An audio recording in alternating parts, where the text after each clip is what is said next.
Hola, muy buenos días. Hoy vamos a concluir el libro de Samuel y es un gusto. Lo iniciamos juntos en la casa de oración y seguimos juntos en cada uno de su hogar.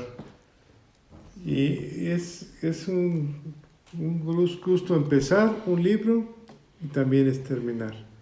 El libro de Eclesiastés, el sabio Salomón dice, es mejor el final que el principio. Y es cierto. Es muy bonito terminarlo porque te deja mucha enseñanza la palabra de Dios. La palabra de Dios es viva y eficaz. Se hace carne en nuestra historia y la podemos llevar todos los días, en cada momento, para que nos guíe, es luz en nuestro camino, es el pan de la vida. Hoy leemos el capítulo 31, es un capítulo realmente triste, porque nos habla sobre la muerte del primer rey de Israel. Un hombre que tenía todo para que su descendencia siguiera adelante reinando y la desaprovechó. Y esto nos hace pensar que Dios nos da todo. Y como nos da el aire, nos da la vida, nos da el agua y la desaprovechamos. Y cuando escasea, entonces entendemos lo que hemos perdido. Nos da la libertad. Y así este capítulo es un capítulo un poco triste. Pero recordando qué había sucedido con David y con Saúl. Saúl ya había dejado por un tiempo a David porque David se había ido con los filisteos bajo la sombra del rey Aquís, y ahora todos los filisteos, los 5 reyes, iban contra Israel y contra su rey. Y a David no quisieron que estuviera con él. Y entonces que peleara con los filisteos, porque ya iba a pelear contra sus hermanos de Israel. Dios no lo permitió, es rechazado y regresa, y cuando regresa a la ciudad donde vivía, está en fuego, está quemada, y dice la escritura que lloraron amargamente él y sus hombres porque habían perdido todo, e incluso lo quieren apedrear, el mismo pueblo, y es cuando pisa fondo y entonces David vuelve a consultar a Dios, a Jehová Dios, y ahí empieza otra vez a cambiar su historia.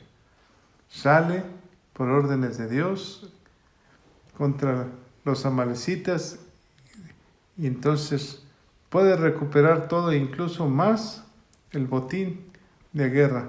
Cuando regresa empieza a repartir a los ancianos, a su pueblo, y vemos a David con otro corazón, un corazón diferente. Y vimos entonces que a veces tenemos que tocar fondo para voltear al cielo, como lo hizo David, y volver a empezar. Bueno, llegamos al capítulo 31 y vamos a ver esta triste historia. Se lo voy a leer completo y luego vamos a hacer los comentarios.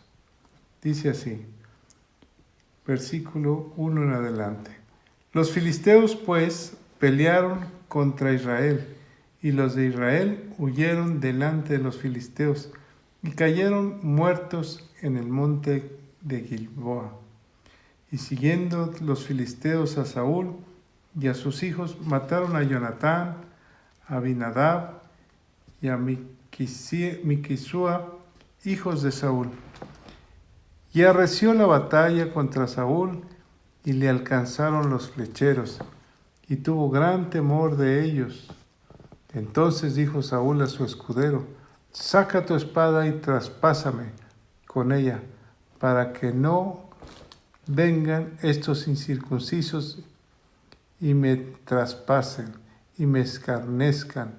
Mas su escudero no quería, porque tenía gran temor.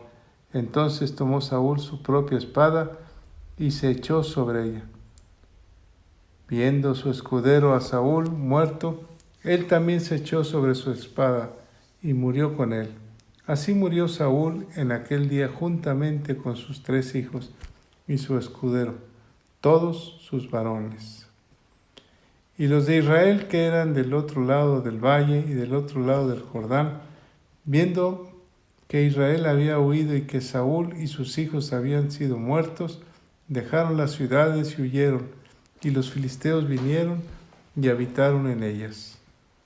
Aconteció al siguiente día que vinieron de los filisteos a despojar a los muertos, y hallaron a Saúl y a sus 3 hijos tendidos en el monte Gilboa, y le cortaron la cabeza, y le despojaron de las armas, y enviaron mensajeros por toda la tierra de los filisteos, para que llevaran las buenas nuevas al templo de sus ídolos y al pueblo.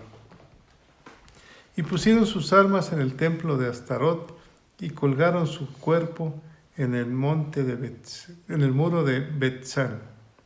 Mas oyendo los de Jabes de Galad esto que los filisteos hicieron a Saúl, todos los hombres valientes se levantaron y anduvieron toda aquella noche y quitaron el cuerpo de Saúl y los cuerpos de sus hijos del muro de Betzán. Y viniendo los de Jabes los quemaron allí, y tomando sus huesos los sepultaron debajo de un árbol de Jabes, y ayunaron 7 días. Aquí termina esta historia de un rey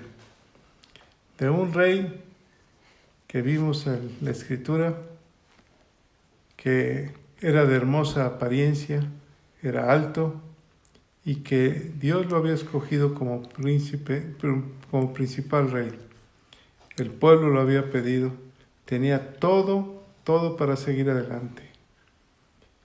E incluso era tímido en un principio, pero luego se enfermó de poder.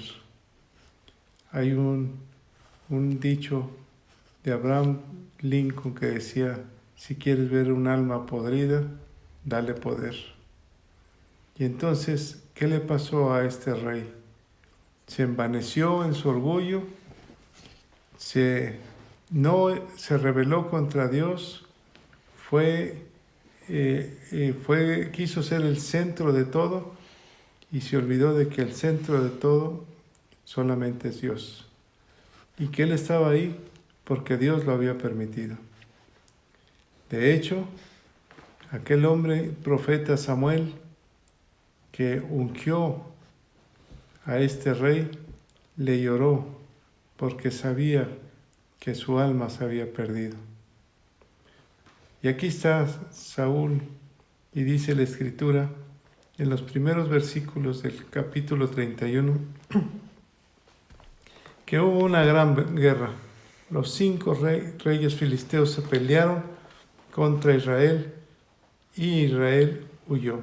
Recordemos que el principal objetivo en una guerra era matar al rey. Matando al rey, el pueblo se desalentaba y huía. Y aquí los filisteos, su principal objetivo era el rey.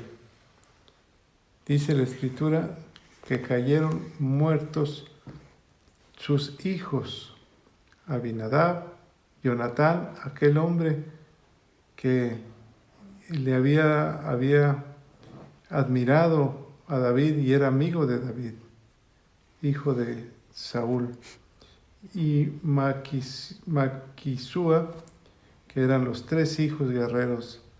Ahí murieron. La guerra dice que arreció la batalla y Saúl le fue herido por los flecheros. Y entonces comenzó a tener gran temor. Este rey, que como les decía anterior, que se creía autónomo, que no escuchaba otras voces nada más que su propia voz, por eso hacía lo que él quería, nunca escuchó al profeta Samuel cuando Samuel iba y hablaba con él. Él hizo lo que decía él, eso era lo que se hacía. Y ha llevado a su familia a la muerte y está llevando al pueblo de Israel a la muerte.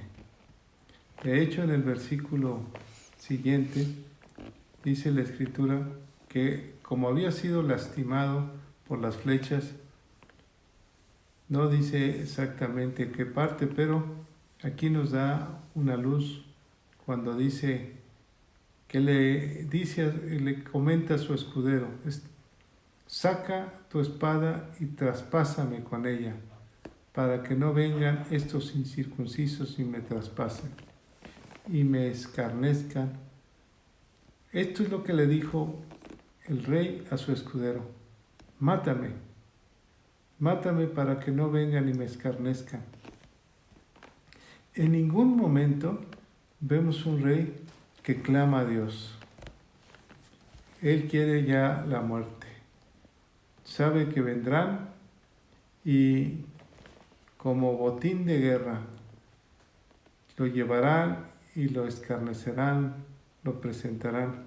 Probablemente él haya recordado lo que le pasó a Sansón, cómo lo escarnecieron.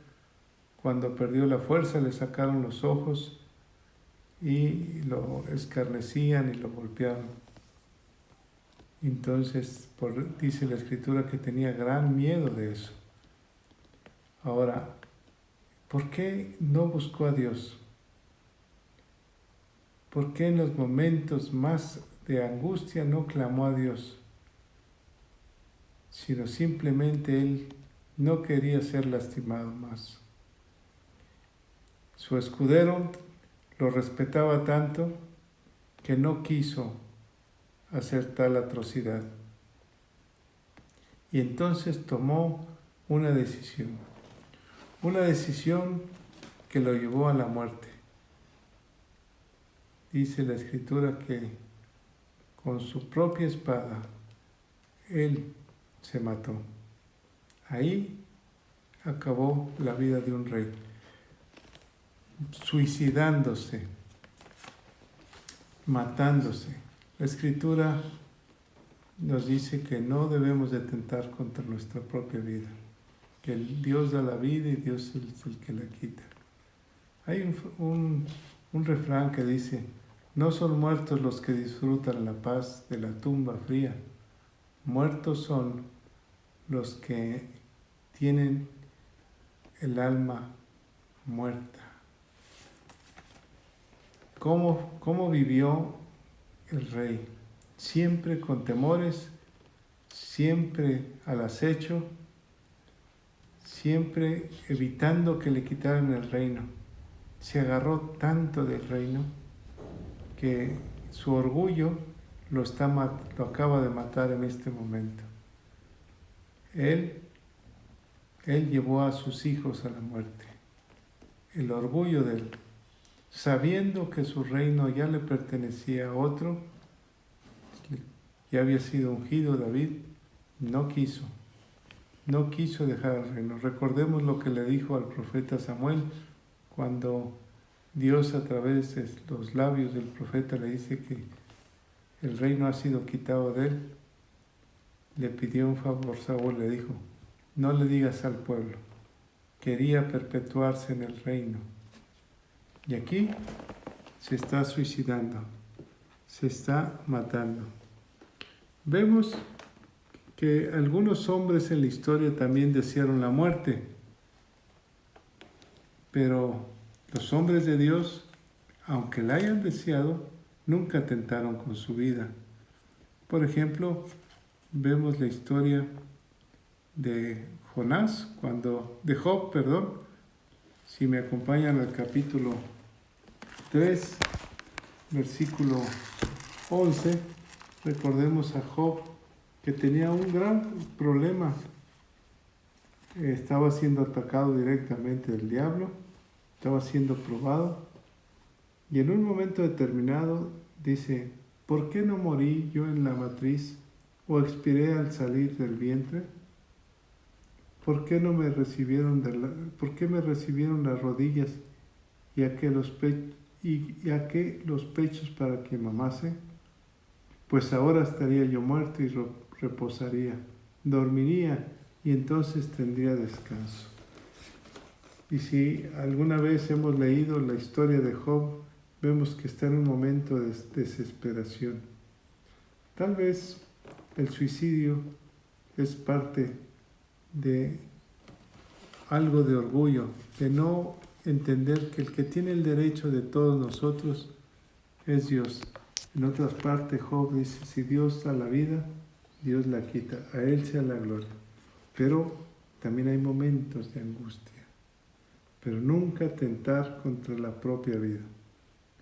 Recordemos otros pasajes, por ejemplo, en Jeremías, capítulo 14, también Jeremías nos habla sobre quitarse la vida cuando está en una situación muy difícil. Dice el libro de Jeremías, vamos hacia allá,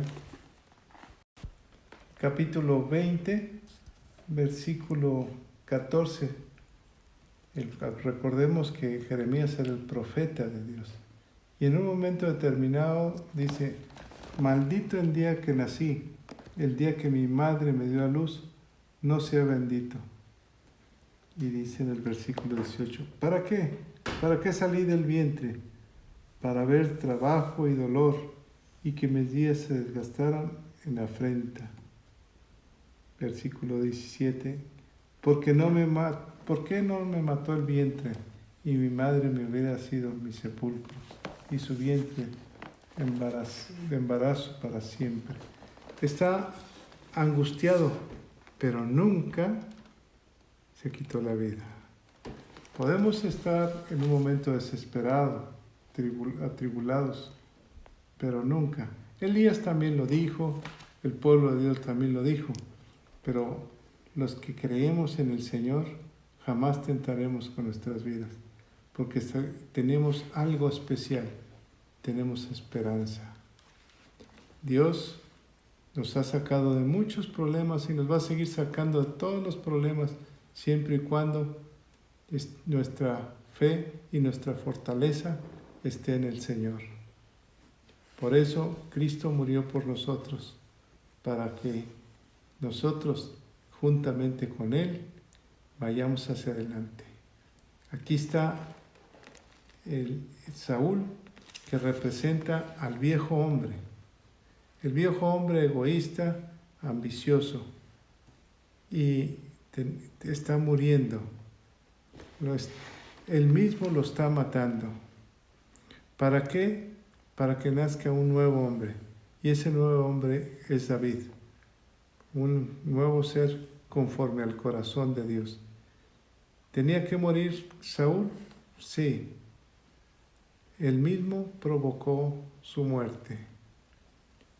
¿Y qué sucede con el escudero? Lo temía tanto y tenía tanto respeto a su Señor, que era similar a él, y entonces también decidió quitarse la vida. Esto humanamente no es correcto, pero la enseñanza espiritual es cuando nosotros nacemos de nuevo, vamos al bautizo y ahí mismo nos sumergimos para volver a empezar una nueva historia, para que reine el hombre nuevo, para que seamos templo del Espíritu de Dios. En el versículo 6 dice la Escritura, así murió Saúl en aquel día, juntamente con sus 3 hijos y su escudero y todos sus varones. Triste historia, ¿verdad? Muy triste. Ahora la nación de Israel, el pueblo de Israel, estaba a merced de la oscuridad por el orgullo de un hombre. Versículo 7 dice que todo el pueblo de Israel del otro lado comenzó a huir porque no había un rey en este momento. Huyeron de los filisteos.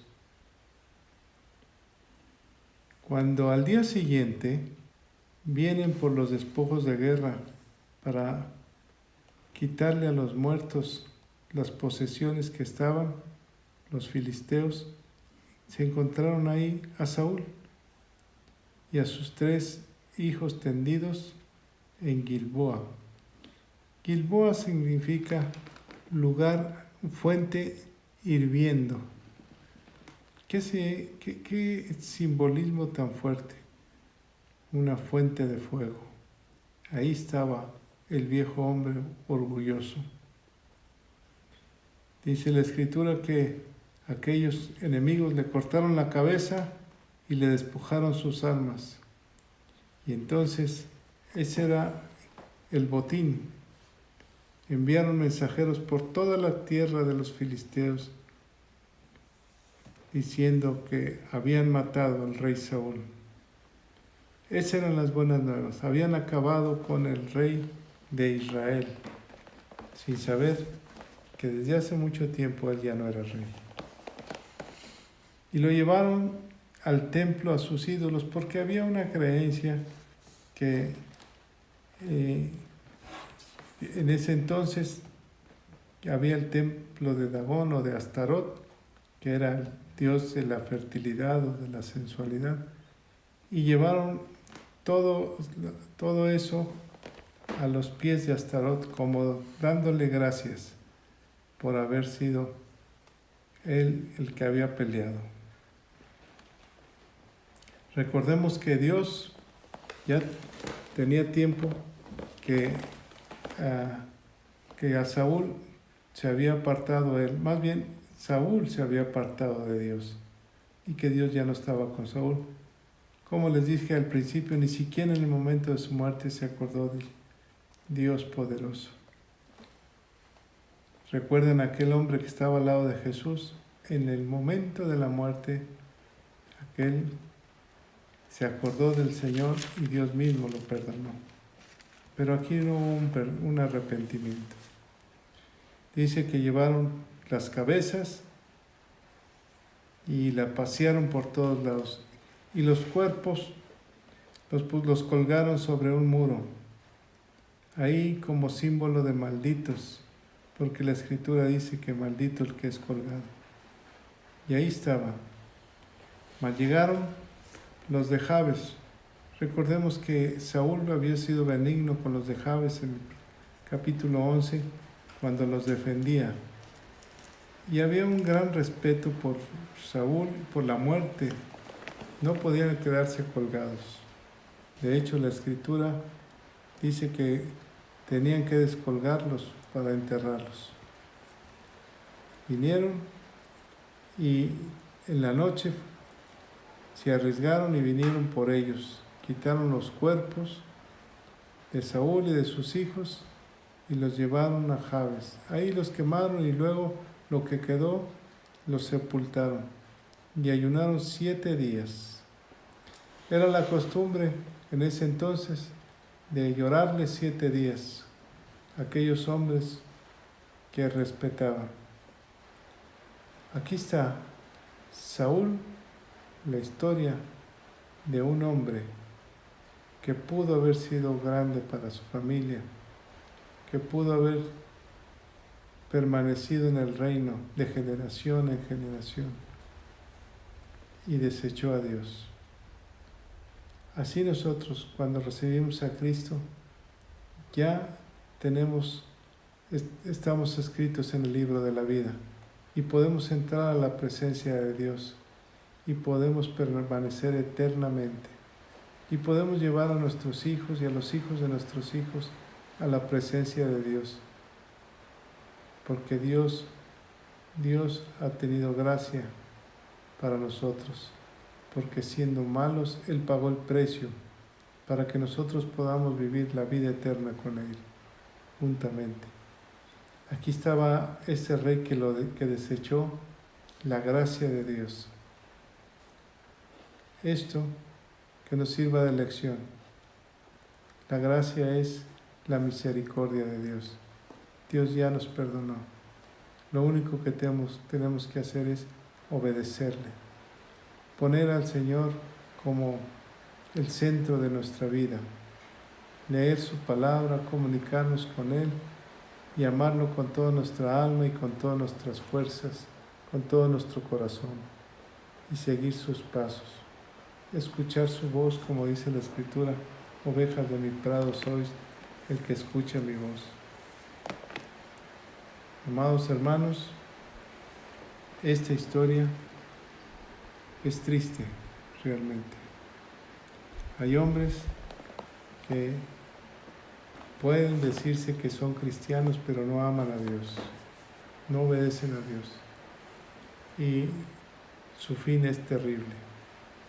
Uno de los grandes ejemplos que nos muestra la Escritura es el ejemplo de Judas.